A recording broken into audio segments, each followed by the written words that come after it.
here I'm going to show you what went wrong with it. First I had a tub seal leak. And I fixed that a few days ago. These are very common on the bottom of the outer tub. Very easy to change. I did that. About 10 years ago I changed the solenoids. They call it a wig-wag. So this is relatively new, hardly any use on it. So I changed that. And I also put a brand new serpentine belt in it about around the same time, around 2015, 16, somewhere around there. And I've been using it up until a couple years ago, like 2.5 years ago. It started really leaking.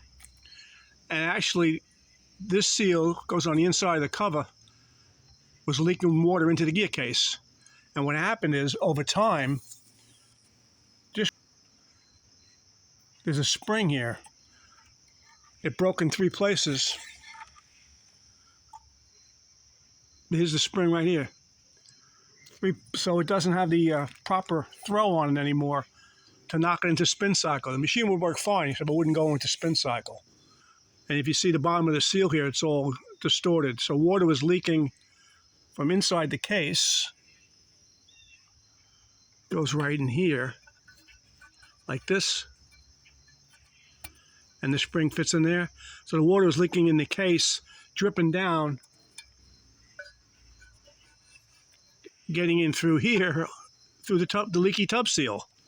So it was a combination of things. But anyway, I'm replacing everything. I'm waiting on parts right now. And I even put an outboard motor style drain plug in here for filling.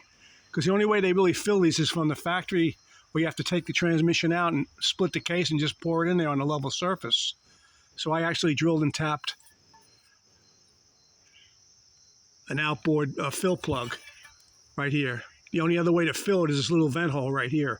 And it takes forever if you ever have to top it off or whatever. If you have a leaky seal down the road and you just got to add oil to it periodically. And I'm thinking of putting a plug on the bottom of here to drain it too while I have it apart.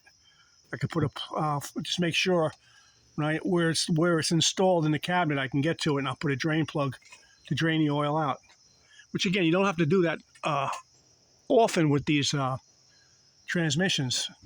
And they recommend you using 50-60 motor oil weight. Some people use transmission fluid, some people use 90 weight gear oil, but I'm going to use the 60 weight regular motor oil. Two, when I changed the, I didn't know this, when I changed the belt back in 2015, 16, whenever it was, you have to lower the transmission to separate it to get the belt in there. It's a 5-point serpentine belt, so there's 5 pulleys that you got to have this thing wrapped around. And the bottom of this shaft here, on top of the case, whoops, sorry about that. This is called a, let me see, it goes like this.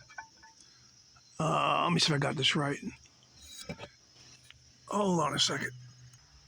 But there's a couple of things I didn't know. Again, that was my first time at this. You take this out of here. When I took it apart originally a few days ago,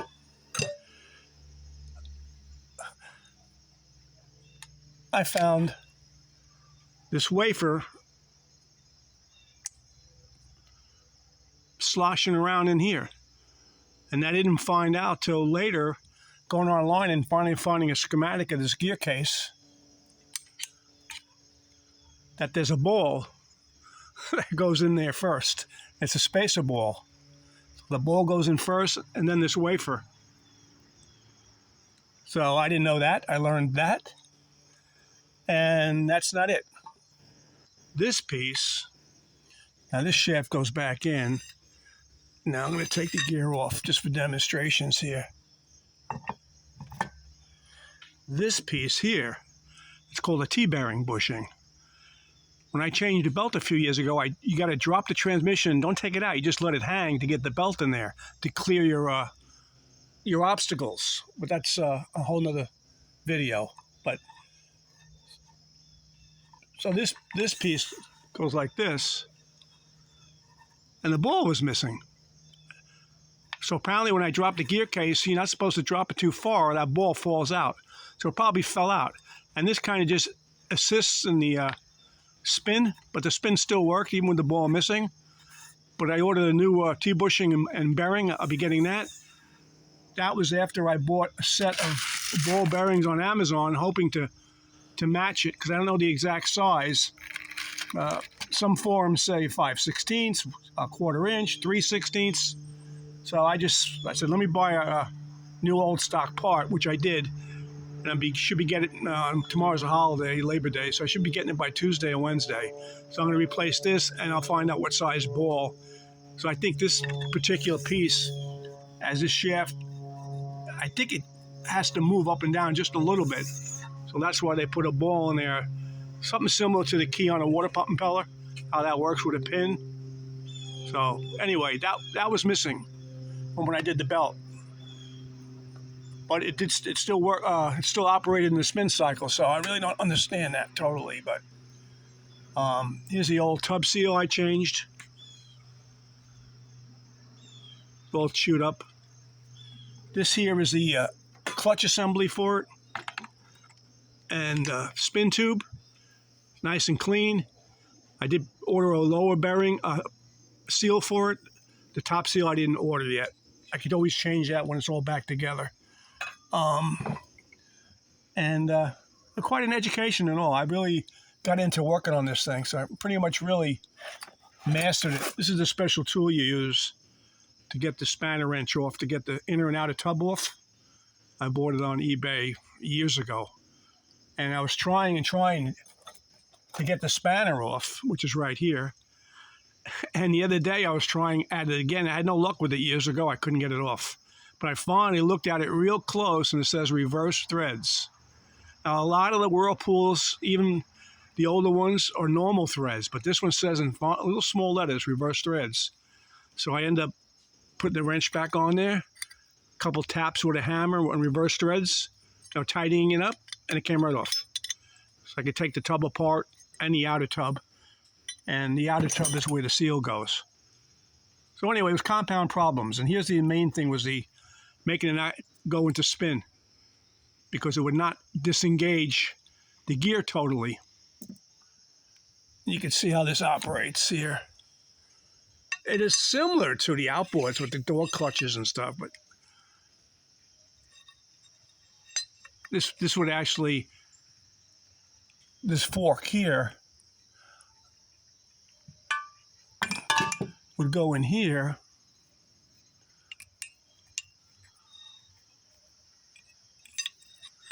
Go in here,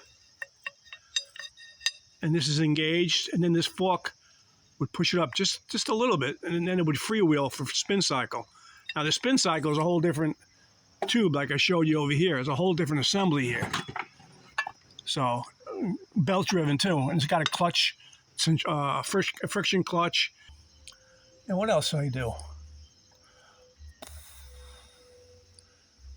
So I want to get this all back together, and I just hate waiting for parts, and that's always a problem, But this is the on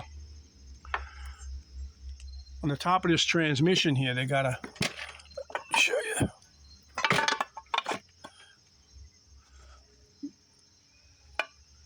This one goes in a track here, and this one goes in a track here. This is the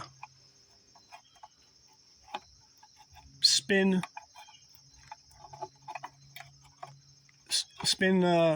rod, and this is the pump. Grabs the pump for discharging and pushes that rod up, the rod that comes up through here, and it disengages the gear to go in spin cycle, because it's always agitating. This thing is always agitating.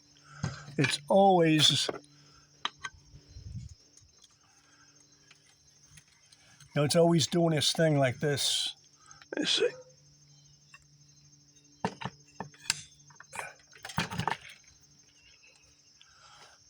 It's always going like this, normally when it's washing. And the wig-wag is on here and goes back and forth. pretty simple how it works. Very well made. But the problem was common thing is the spring breaking. It just breaks from, you know, so many years of use, and plus the little water that got in there did not help the spring at all. So that's what probably took it out totally. But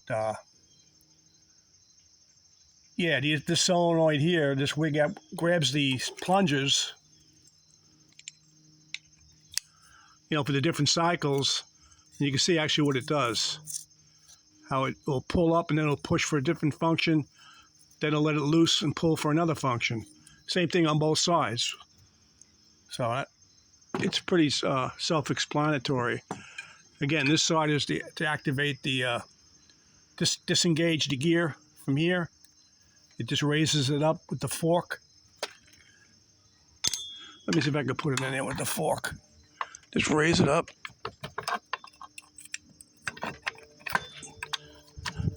Like that. So, you know, come up just a little bit.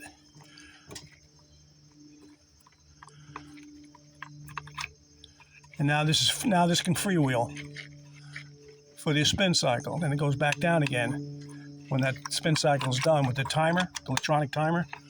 Now you're back there agitating again. Pretty cool how it works.